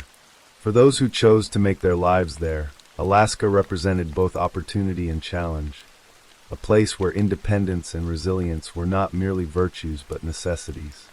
Mindy Schloss embodied that Alaskan spirit of dedication and service. At 52 years old, she had built a career as a nurse practitioner, a profession that placed her on the front lines of healthcare in a state where medical resources were often stretched thin across enormous distances. Mindy worked in Fairbanks, Alaska's second-largest city, located more than 300 miles north of Anchorage. The commute was substantial, requiring her to spend extended periods away from her home in Anchorage, but Mindy approached the arrangement with the same professionalism and commitment she brought to every aspect of her work. Her home in Anchorage provided a sanctuary between work rotations, a place where she could rest and recharge before returning to care for patients in Fairbanks. Friends described her as reliable and conscientious, someone who took her responsibilities seriously both professionally and personally. When Mindy was scheduled to work, she appeared without fail. When she made plans with friends, she honored her commitments. This consistency made her a trusted colleague and a valued friend, someone people could depend on in a state where dependability could mean the difference between safety and danger. In 2007, Mindy welcomed a new neighbor to the residential area near Sand Lake in Anchorage. Joshua Allen Wade had recently moved into a home adjacent to hers, becoming part of the neighborhood fabric that surrounded Mindy's life. To outward appearances, Wade seemed like any other Anchorage resident trying to make his way in the world. He was 27 years old, young enough to be rebuilding his life after past mistakes, old enough to be expected to have learned from them. What Mindy could not have known, what none of her neighbors understood, was that Joshua Wade carried within him a darkness that had already claimed lives and would soon claim more. Wade's history was a chronicle of violence that had begun in his adolescence and escalated with each passing year, a trajectory of death that the criminal justice system had repeatedly failed to halt. In 1994, when Wade was just 14 years old, he committed his first murder. The victim was John Michael Martin, a 38-year-old man who suffered from mental illness. The killing went unsolved for years, with investigators unable to identify the perpetrator. Wade, barely into his teenage years, had taken a life and walked away without consequence. 5 years later, in December 1999, Wade struck again. Henry Ontuasruk, a 30-year-old man who also struggled with mental illness, had been living at a motel in Nick Fairview, a community north of Anchorage. An employee discovered his body in one of the rooms, shot to death. Like Martin before him, Ontuasruk had no known connection to Wade. The murder remained unsolved, another file in the growing collection of cold cases that haunted Alaska law enforcement. In September 2000, Wade's pattern of violence culminated in the murder of Della Brown, a woman in Anchorage. But this time, Wade made mistakes that brought him into contact with the justice system. He was arrested and charged with her murder, a case that should have resulted in a lengthy prison sentence and protection for the community from a dangerous predator. Instead, the case unraveled. Wade was convicted not of murder, but only of witness tampering, a dramatically lesser charge that resulted in a prison sentence measured in years rather than decades. The murder charge itself was dismissed, a failure of the prosecution that would have catastrophic consequences. Wade served his time and was released, completing his probation in 2007. Within months of regaining his freedom, he would kill again. Friday, August 3, 2007, began as an ordinary day for Mindy Schloss. She was at her Anchorage home, between work rotations in Fairbanks. Perhaps she was catching up on household tasks, reading, or simply enjoying the brief respite from her demanding schedule. She had no reason to suspect that this day would be different from any other, no indication that danger lurked next door. Joshua Wade, however, was having a difficult day. Something at work had gone wrong, leaving him angry and agitated. In the twisted logic of his violent mind, this anger needed an outlet, and that outlet would come in the form of a crime against someone nearby. Wade decided to rob his neighbor, the professional woman who lived alone and appeared to have financial resources worth taking. The fact that Mindy was a caring healthcare provider, someone who dedicated her life to helping others, meant nothing to Wade. She was simply a target, an opportunity to satisfy whatever dark impulses drove him. As evening approached, Wade made his move. He crept into Mindy's house, entering the space she considered safe, violating the sanctuary she had created for herself. Once inside, he confronted her with overwhelming force. Using zip ties, he restrained Mindy, binding her hands to prevent resistance. He demanded her ATM card and PIN number, extracting the information through threats and intimidation as Mindy, terrified and helpless, complied with his demands in the desperate hope that cooperation would spare her life. But Wade had no intention of leaving a witness who could identify him. With Mindy secured and her financial information obtained, he forced her into the back seat of her own vehicle, a red Acura Integra. Then he drove north out of Anchorage, heading toward Wasilla, a community approximately 40 miles away. The route took them away from populated areas, into regions where forests and wilderness dominated the landscape. Somewhere along that journey, Mindy must have understood that she was not going to survive. The man who had invaded her home, who had bound her and stolen from her, was not taking her to an ATM to make a withdrawal. He was taking her to a place where no one would hear her if she screamed, where no one would intervene if she tried to escape. Wade drove to an isolated area near Wasilla, a location surrounded by woods where the chances of discovery were minimal. At gunpoint, he forced Mindy out of the car and into the forest. She walked at his direction, perhaps pleading for her life, perhaps maintaining a dignified silence in the face of inevitable death. Deep enough into the woods that her body would not be easily found, Wade raised his Glock pistol and shot Mindy in the back of the head. The execution was quick, but Wade's work was not finished. To further complicate identification and delay discovery, he set fire to Mindy's body, attempting to destroy evidence that might link him to the crime. Then he left, returning to the Acura and driving back toward Anchorage, leaving Mindy's partially burned remains in the forest where scavengers and decomposition would continue the work he had started. Over the following days, Wade used Mindy's ATM card to make withdrawals from her bank account. He moved through Anchorage with apparent unconcern, accessing her money as if it were his own, as if he had not just committed murder to obtain it. Security cameras at various ATM locations captured footage of a white male making transactions, though at the time, investigators did not know they were watching a killer.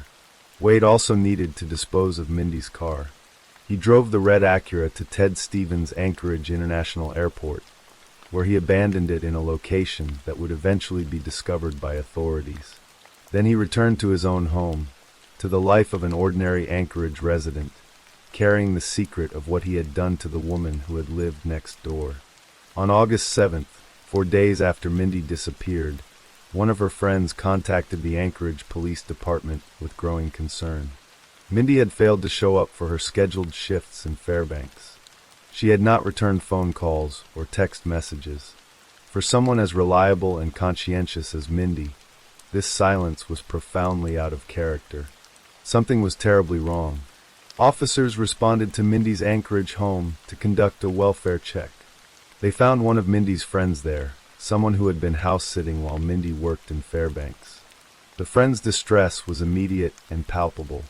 The house was in complete disarray, furniture displaced, items scattered, the entire scene reflecting chaos and struggle. This was not how Mindy would have left her home before departing for work. The friend knew immediately that something violent had occurred. A search of the property revealed that Mindy's red Acura Integra was missing. Her purse and personal belongings remained in the house, but the car was gone. The disarray inside suggested a confrontation, a struggle, an intrusion.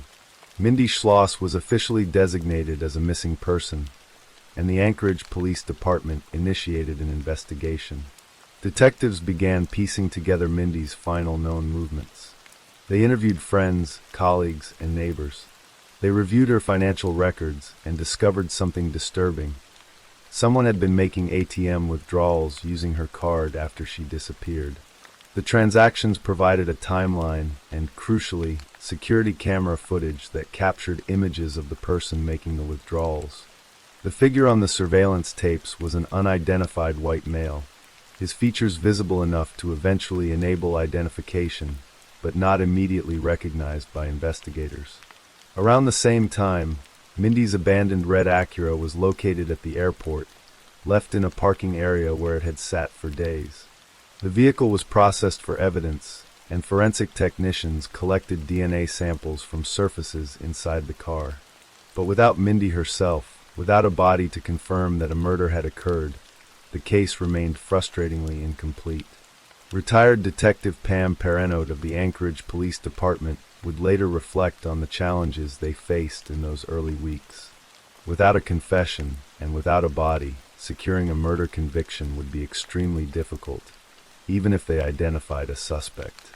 The investigation continued throughout August, with detectives following leads and building their case.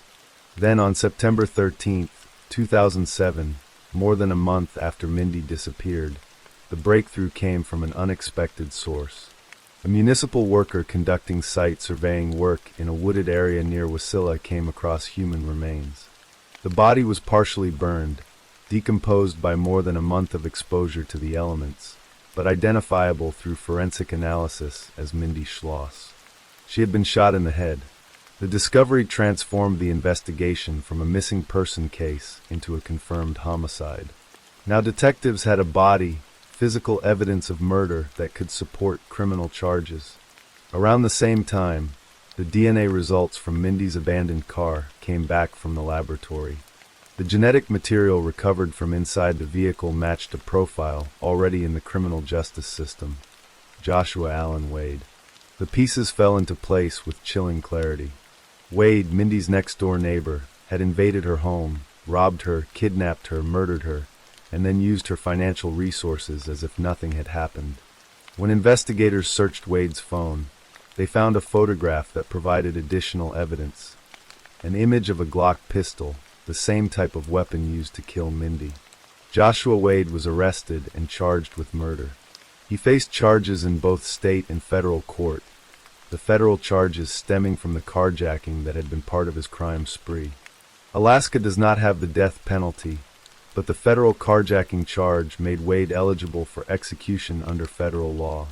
Faced with the possibility of death, Wade's legal strategy shifted toward negotiation. At the police station, Wade initially refused to cooperate with investigators. Detectives attempted various techniques to elicit a confession, including falsely claiming they had already spoken with Mindy. But Wade remained silent, understanding that anything he said could be used against him in court. As the evidence mounted and the case against him became overwhelming, Wade eventually accepted a plea agreement proposed by prosecutors. In exchange for pleading guilty to the murder of Mindy Schloss and admitting his role in the murder of Della Brown, he would receive a sentence of 99 years in state prison plus a federal life sentence. The agreement guaranteed he would never be released but spared him from federal execution. On February 17, 2010, Joshua Wade stood in federal court in Anchorage for sentencing. United States Attorney Karen Loeffler addressed the court, noting that while nothing could replace the violent loss of 2 Alaska citizens, justice was well served by ensuring Wade would never again threaten the public. The combined state and federal sentences meant Wade would remain imprisoned for the rest of his natural life, with provisions ensuring that even if Alaska ever released him, federal authorities would immediately take custody. During the sentencing hearing, Wade offered an apology to the families of his victims, expressing what he claimed was remorse for his crimes. But moments later, he had an angry exchange with the federal judge, his mask of contrition slipping to reveal the lack of genuine empathy beneath. Prosecutors noted in their court filings that Wade's decision to kill again immediately after completing his probation for the witness tampering conviction demonstrated his indifference to human life, his inability to be rehabilitated, and the omnipresent danger he posed to society. But Wade's confessions did not end with Mindy Schloss and Della Brown. Years later, while serving his sentence at Spring Creek Correctional Center, Alaska's maximum security prison, Wade made a deal with law enforcement. In exchange for being transferred to serve the rest of his sentence outside of Alaska at a federal facility, he agreed to provide information about additional unsolved murders. Wade admitted to killing John Michael Martin in 1994, when Wade was just 14 years old. He confessed to murdering Henry Ongtawasruk in 1999. He also claimed responsibility for killing an unidentified man on the same night he murdered Della Brown in 2000. In total, Wade admitted to 5 murders spanning more than a decade, a pattern of violence that had begun in his early adolescence and continued until his final arrest for killing Mindy Schloss. The FBI issued a press release in June 2014 detailing Wade's confessions and the cold cases they had finally closed. For the families of Martin and Ongtawasruk, men who had suffered from mental illness and died violently at Wade's hands, the admissions provided some measure of closure, even as they raised haunting questions about how many lives might have been saved if Wade had been properly convicted and imprisoned after his first murders. On June 14, 2024, 17 years after Mindy Schloss's murder, Joshua Wade died in Indiana State Prison in Michigan City, where he had been transferred under the terms of his agreement with prosecutors. He was 44 years old. The cause of death was not disclosed, but Wade's passing closed a dark chapter in Alaska criminal history. For Mindy's friends and family, Wade's death brought no restoration of what had been lost. Mindy Schloss had been a dedicated healthcare professional who spent her career caring for others in one of America's most challenging environments. She had worked long hours in Fairbanks, serving patients who depended on her expertise and compassion. She had maintained a home in Anchorage, balancing the demands of her profession with the need for rest and personal time. But the question remains inescapable. How many lives, including Mindy's, might have been saved if Wade had been properly prosecuted for his earlier crimes? The failure to secure a murder conviction in the Della Brown case, resulting instead in a witness tampering charge that carried a relatively short sentence, meant Wade was free in 2007 to move into a home next to Mindy Schloss. That proximity, combined with Wade's inability to control his violent impulses, created the circumstances that led to Mindy's death.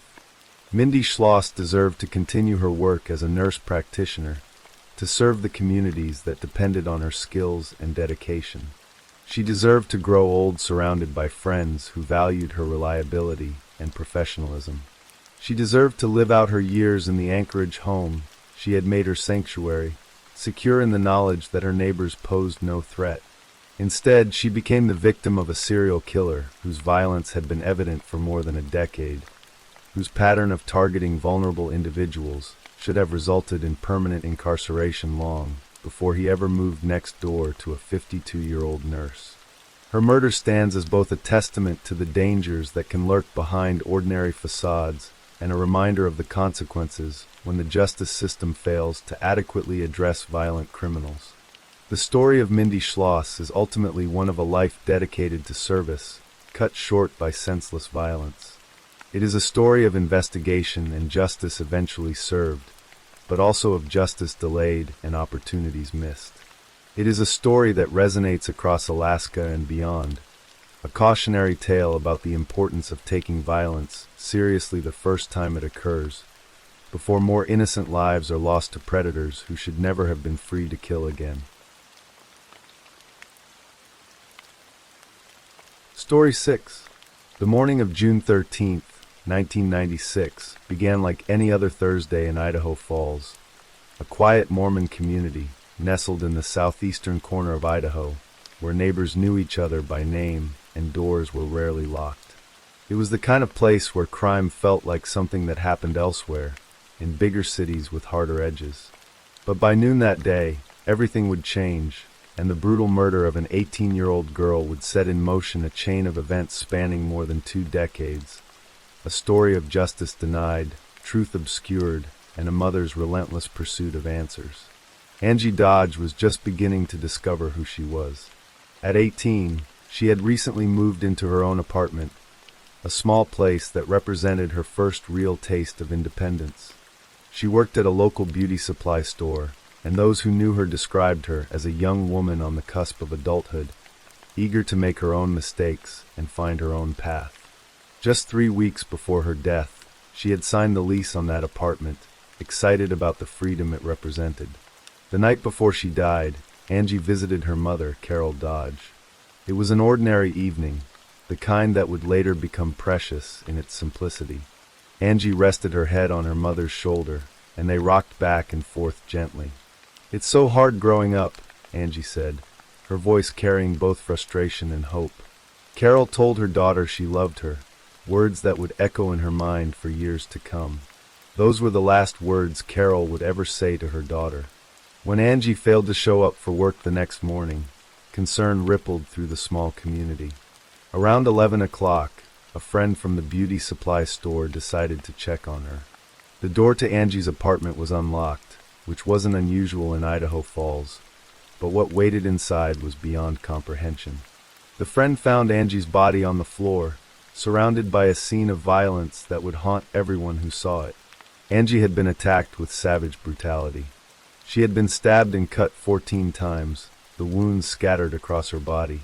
There was a deep gash across her throat, evidence of a struggle that spoke to her final, desperate fight for survival. She had been left half naked, and the killer had committed an additional violation. He had ejaculated on her body before fleeing, leaving behind what DNA experts would later call a pristine profile, a complete genetic signature that could identify one man to the exclusion of everyone else on the planet. The Idaho Falls Police Department had never handled a case like this. Chief Mark McBride, who led the department, found himself confronting a level of violence that felt foreign to their peaceful town. But investigators had one significant advantage: the killer's DNA. It was a complete, uncontaminated sample that could definitively identify the perpetrator once they found him. The police were confident that justice would come quickly. They were wrong. Detectives began the painstaking work of interviewing everyone who knew Angie. They collected DNA samples from dozens of local men, searching for a match. Among those interviewed was a young man named Christopher Tapp, part of a group of friends who called themselves the River Rats because they hung out by the Snake River. Tap was 20 years old, and he knew Angie casually through their shared social circle. When police first questioned him, his DNA didn't match the sample from the crime scene.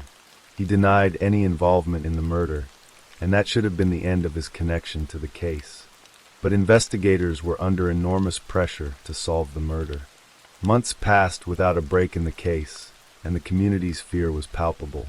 Then, in January 1997, about 7 months after the murder, police brought Christopher Tapp in for questioning again, this time asking about other suspects. What happened over the following weeks would become one of the most disturbing examples of coerced confession in modern American criminal justice. Over 23 days, Christopher Tapp endured more than 28 hours of intense police interrogation spread across 9 separate sessions. He was given 7 polygraph examinations, each one used not to assess his credibility, but as a psychological weapon to break down his resistance.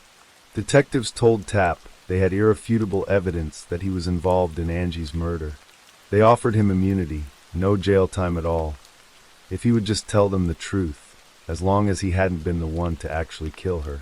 Tapp was young and naive, trusting that the police would protect him if he cooperated.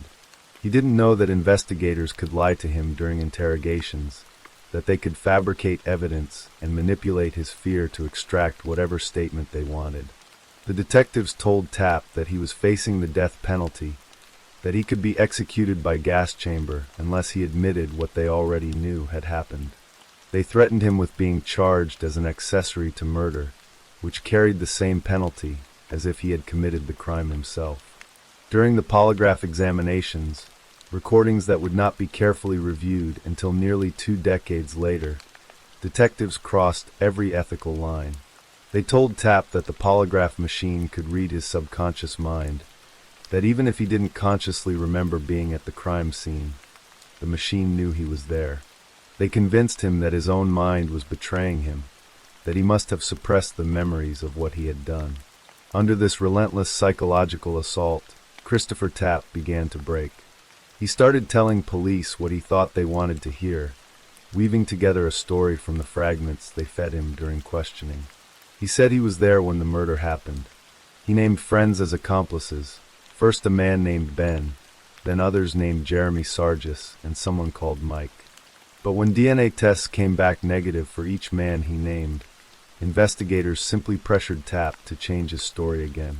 Finally, after weeks of interrogation, Tapp confessed to participating in Angie's murder. He said he held her down while someone else stabbed her, that he was trapped and afraid for his own life. The detectives had what they wanted. They voided Tapp's immunity agreement and charged him with first-degree murder, rape, and use of a deadly weapon. The fact that his DNA didn't match the sample from the crime scene was explained away. There must have been a third person involved, someone who committed the assault while Tapp held Angie down. In May 1998, Christopher Tapp stood trial for the murder of Angie Dodge. His defense attorneys argued that the absence of any physical evidence linking him to the crime scene proved his innocence. Witnesses provided an alibi, testifying that Tapp had spent the night with a woman, and that the date was certain because Tapp's girlfriend had discovered them together the next morning. But prosecutors presented other witnesses who contradicted the timeline, and most damning of all, they played Tapp's videotaped confession. After approximately 13 hours of deliberation, the jury of 9 women and 3 men returned their verdict, guilty on all charges. Christopher Tapp collapsed in his chair, tears streaming down his face, as the verdict was read. He was sentenced to life in prison with a minimum of 30 years before eligibility for parole. Carol Dodge, watching from the gallery, felt a mixture of emotions. A man had been convicted for her daughter's murder, but something didn't sit right. Why would Tapp accept a life sentence rather than give up the person whose DNA was at the scene? As Christopher Tapp began serving his sentence, becoming inmate number 56265, the murder of Angie Dodge technically remained an open case. The killer whose DNA was found at the scene had never been identified. Carol Dodge couldn't let it go. She studied DNA technology, educating herself about genetic testing and forensic science with an intensity born of grief and determination. By 2009, the killer's DNA profile had been entered into CODIS, the National Criminal Database, but there was no match. Carol reached out to Greg Hampikian, a well-known DNA expert and director of the Idaho Innocence Project. As Hampikian reviewed the case, he became convinced of two things. Christopher Tapp was innocent, and the real killer's DNA could lead them to him if they used the right technology.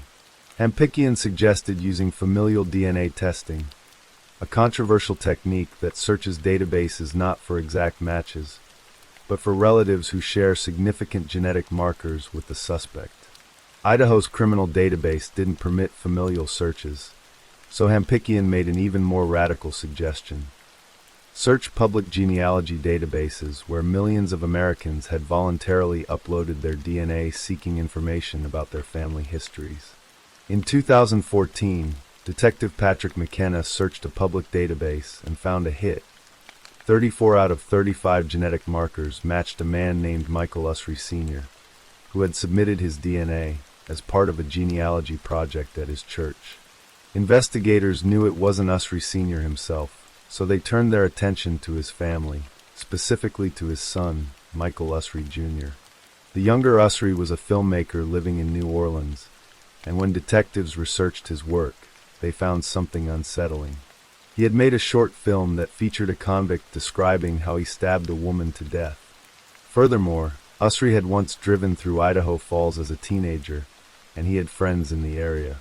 Most intriguingly, Christopher Tapp had once mentioned someone named Mike as being involved in the murder. In December 2014, police showed up at Michael Usry Jr.'s door in New Orleans and brought him in for questioning. They grilled him for hours about his connection to Idaho, then swabbed his cheek for DNA. Usry was terrified, convinced his life was about to be destroyed by a crime he hadn't committed. For more than a month, he lived in a state of paranoid dread, certain that police were monitoring his every move. Then, in January 2015, he received an email. His DNA didn't match. He was cleared, but while Usry was angry about his ordeal, he also became fascinated by the case. He decided to make a documentary about what had happened to him, and in the process, he met Carol Dodge. The meeting between Michael Usry Jr. and Carol Dodge forged an unlikely alliance.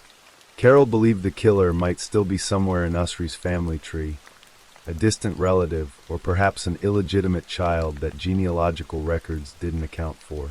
Usry agreed to help her search, and as he delved deeper into the case, his documentary shifted focus from his own experience to Carol's relentless quest for justice. As Usry researched, he began examining Christopher Tapp's interrogation tapes. What he found shocked him. The more Carol learned about DNA science, and the more they both studied the interrogation videos, the clearer it became. Tapp's confession had been manufactured. There was no physical evidence placing him at the scene. The DNA proved someone else had committed the assault, and the interrogation techniques used against him were textbook examples of coercion. Retired Superior Court Judge Michael Heavey, who ran a wrongful conviction project called Judges for Justice, took up Tapp's cause after reviewing the case. When he examined the previously ignored polygraph exam recordings, he was appalled by what he found. Detectives had threatened Tapp with the death penalty, lied about evidence, and psychologically manipulated him into believing his own subconscious was betraying him. It was, Judge Heavey said, like using a psychological rubber hose to beat a false confession out of an innocent person. By 2017, even Carol Dodge, the mother of the murdered girl, was convinced that Christopher Tapp was innocent. She publicly advocated for his release, an extraordinary position for a victim's family member to take. Under mounting pressure, prosecutors offered Tapp a deal. His rape conviction would be vacated, and he would be released from prison immediately, though his murder conviction would remain on his record. After 20 years behind bars, Christopher Tapp accepted the deal and walked out of prison in March 2017. But Carol Dodge wasn't finished. She wanted the real killer identified and caught. In 2019, she connected with C.C. Moore and Parabon Nanolabs, pioneers in using genetic genealogy to solve cold cases. Moore generated an even more complete DNA profile of the killer and uploaded it to GEDmatch, a public database where users could opt in to allow law enforcement access. Moore's analysis confirmed what investigators had suspected years earlier. The killer was somewhere in the Usry family tree, but on a distant branch that had split off more than a century ago. Detective Sage Albright and Captain Bill Squires narrowed their search to a list of potential suspects, then began the painstaking work of secretly collecting DNA samples, following men around, waiting for discarded cigarette butts, soda cans, or tobacco spit. One by one, the suspects were eliminated. Then genealogist C.C. Moore found an obituary that mentioned a name that had been missed, Brian Lee Dripps Sr. When police looked up Dripps in their files, they made a stunning discovery. On June 18, 1996, just 5 days after Angie's murder, a young officer canvassing the neighborhood had knocked on Dripps' door and briefly questioned him. Dripps, who was 31 years old at the time, lived directly across the street from Angie Dodge. He had denied knowing anything about the crime, and police had never collected his DNA. 7 weeks after the murder, Dripps left Idaho Falls. In May 2019, Brian Dripps was living in Caldwell, Idaho, about 300 miles from Idaho Falls. Detectives followed him until he discarded a cigarette, but from his car window. The DNA from that cigarette was a complete match to the sample found on Angie Dodge's body 23 years earlier. When confronted with the evidence, Dripps initially denied involvement. But after hours of interrogation, he confessed. He admitted that he had been severely impaired by drugs and alcohol when he entered Angie's apartment alone. He said he intended to commit assault but not murder, and that he had acted entirely by himself. There was no conspiracy, no group of attackers, no one named Mike or Ben or Jeremy. Just Brian Dripps, a neighbor who had lived across the street, whose DNA had been there all along, waiting to be discovered. On May 15, 2019, Brian Dripps was arrested and charged with the rape and murder of Angie Dodge. 2 months later, on July 16, 2019, Christopher Tapp returned to court, this time to be fully exonerated. Judge Alan Stevens declared that there was clear and convincing evidence that Tapp had been convicted of a crime he did not commit. It was the world's first exoneration achieved through genetic genealogy. In February 2021, Brian Dripps pleaded guilty to the rape and murder of Angie Dodge. He was sentenced to 20 years to life in prison. In 2022, the city of Idaho Falls agreed to pay Christopher Tapp $11.7 million to settle his wrongful conviction lawsuit, an acknowledgement of the 20 years stolen from him by a coerced confession and a broken system. Carol Dodge had spent 23 years searching for her daughter's killer. She educated herself about DNA science, pushed law enforcement to try new technologies, and formed alliances with everyone from wrongfully convicted men to genetic genealogists. She never gave up, even when it meant advocating for the release of the only man convicted of killing her daughter. In the end, her persistence led to justice, not just for Angie, but for Christopher Tapp as well. The case of Angie Dodge became a watershed moment in criminal justice, highlighting both the dangers of coerced confessions and the promise of genetic genealogy. It showed how innocent people can be pressured into confessing to crimes they didn't commit, and how the truth can hide in plain sight for decades before new technology brings it to light. Most of all, it demonstrated the power of a mother's love and determination, a force strong enough to overturn wrongful convictions, identify killers, and change the way justice is pursued. Angie Dodge was 18 years old when her life was stolen from her on that June morning in 1996.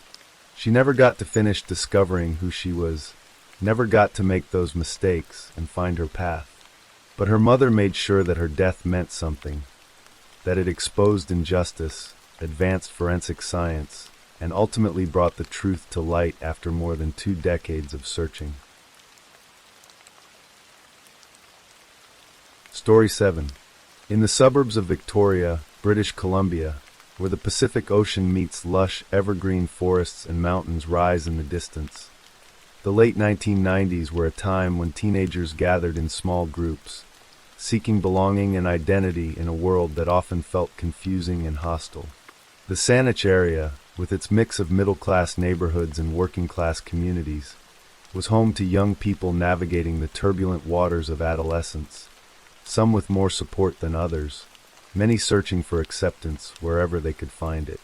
Among these teenagers was Rena Verk, born on March 10, 1983, to parents Manjit and Suman Verk, who had raised their daughter within the strict confines of the Jehovah's Witness faith. Rena's family background was complex. Her mother Suman had converted from Hinduism to become a Jehovah's Witness, and when she married Manjit, who came from a Sikh family, he converted as well to make the marriage possible. This decision led to his estrangement from his own family, who felt he had abandoned his faith and heritage.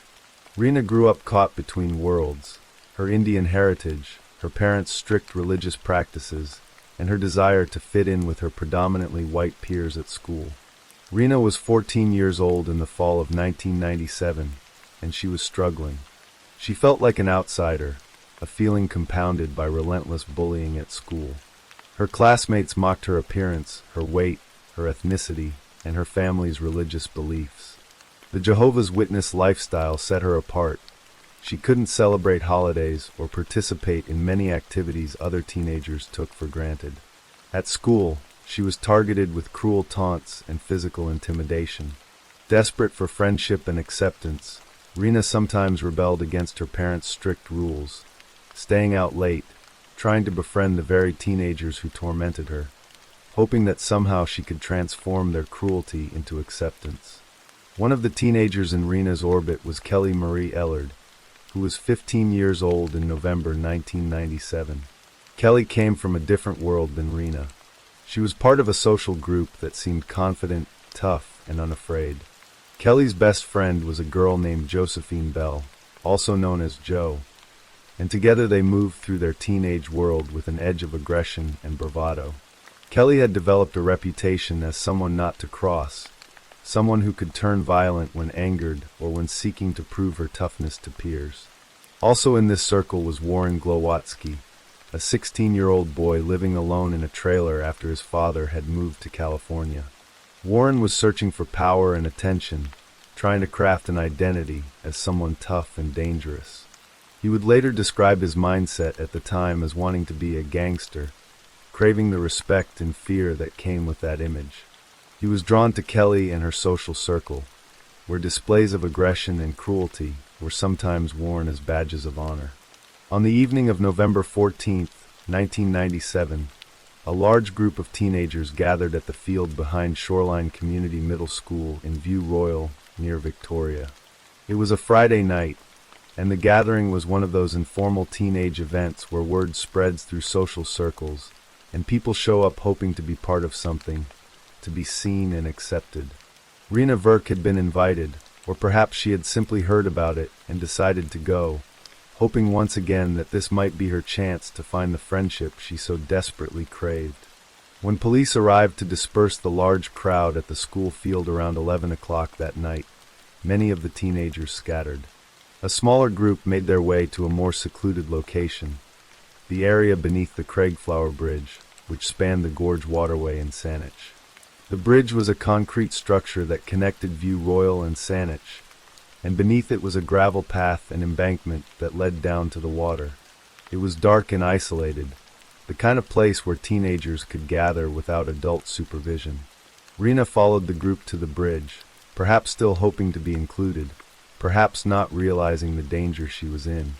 What happened next would shock the community and capture national attention across Canada. Josephine Bell, Kelly Ellard's best friend, believed that Rena had been spreading rumors about her. Whether these rumors were real or imagined, whether Rena had actually said anything or was simply a convenient target for Bell's anger, remains unclear. But Bell decided that Rena needed to be punished, and she called for the other teenagers to attack her. The assault began with shocking brutality and was carried out primarily by a group of girls. They swarmed around Rena, punching her, kicking her, pulling her hair. Someone extinguished a lit cigarette on Rena's forehead, burning her skin in a cruel mockery that some would later interpret as targeting the bindi that Indian women traditionally wear. Her hair was set on fire. She was beaten repeatedly, suffering blows to her head and body from multiple attackers while others stood by and watched. The violence was not a momentary loss of control. It was sustained, deliberate, and participated in by multiple people who took turns inflicting pain on a 14-year-old girl who had come seeking friendship. Finally, someone broke up the attack. Rena, bleeding and injured but alive, was allowed to leave. She gathered herself and began walking away from the bridge, crossing to the other side, likely hoping simply to escape and get home to safety. Her body was battered, her clothing disheveled, her face marked with burns and bruises, but she was conscious and moving under her own power. For a moment, it seemed the nightmare might be over. But Kelly Ellard and Warren Glowatsky were not finished. While the others dispersed, these two decided to follow Rena across the Craigflower Bridge. They caught up with her on the other side, and the assault resumed with even greater ferocity. Kelly and Warren punched and kicked Rena repeatedly, beating her until she could barely stand. Then they dragged her down to the edge of the gorge waterway, where the dark water lapped against the shore. What happened next at the water's edge would be described as, Kelly Ellard forced Rena's head under the shallow water and held it there. Rena struggled, fought for her life, but Kelly maintained pressure, keeping the injured teenager's face submerged. Glowatsky also participated in the beating, but that it was Kelly who drowned Rena, who made the conscious decision to end her life in those cold waters. When Kelly finally released her grip, Rena Verk was dead. Her body, bearing the marks of savage violence, lay at the water's edge. The autopsy would later reveal the full extent of her injuries. Severe internal and external bruising throughout her body, a swollen brain, and a shoe imprint on her head consistent with being stomped or kicked with tremendous force. She had what the pathologist described as convulsion injuries, typically associated with car crash victims, indicating the severity of the blunt force trauma she endured. Most telling were the pebbles found lodged in her throat, physical evidence that she had drowned face down in shallow water, that she had been alive when her face was forced beneath the surface and had inhaled water and debris as she desperately tried to breathe. Kelly and Warren left Rena's body where it fell and returned to their separate lives. For 8 days, Rena Verk was missing.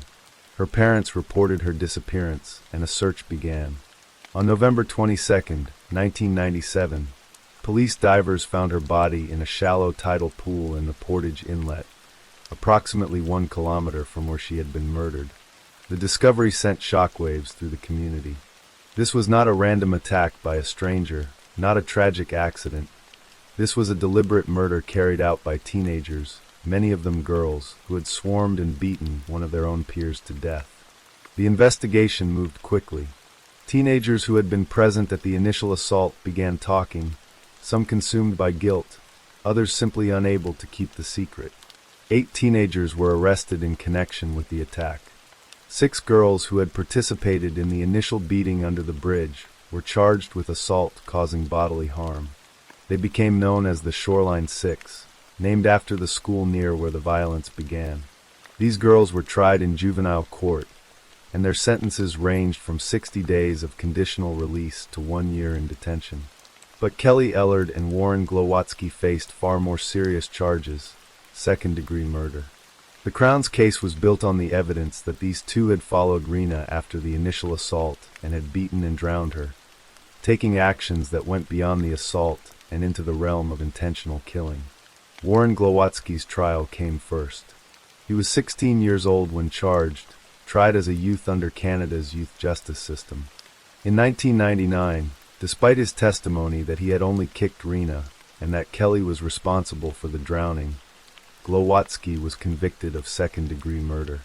The judge found his testimony incomplete and improbable. He was sentenced to life in prison with no possibility of parole for 7 years, the sentence reflecting both the severity of the crime and his status as a youth offender. Kelly Ellard's path through the justice system was far more complicated and protracted. Her first trial began in 2000, but it ended in a hung jury. The jurors could not reach a unanimous verdict. A second trial was held in 2003, and this time Kelly was convicted of second-degree murder. But the conviction was overturned on appeal due to procedural errors, and a third trial was ordered. The third trial took place in April 2005, and once again Kelly Ellard was convicted of second-degree murder. This time she received an automatic life sentence with no eligibility for parole for 7 years. But Kelly's legal team continued to fight the conviction. They appealed to the British Columbia Court of Appeals, which overturned the conviction based on what they deemed an error by the original trial judge. The case then went to the highest court in the land, the Supreme Court of Canada.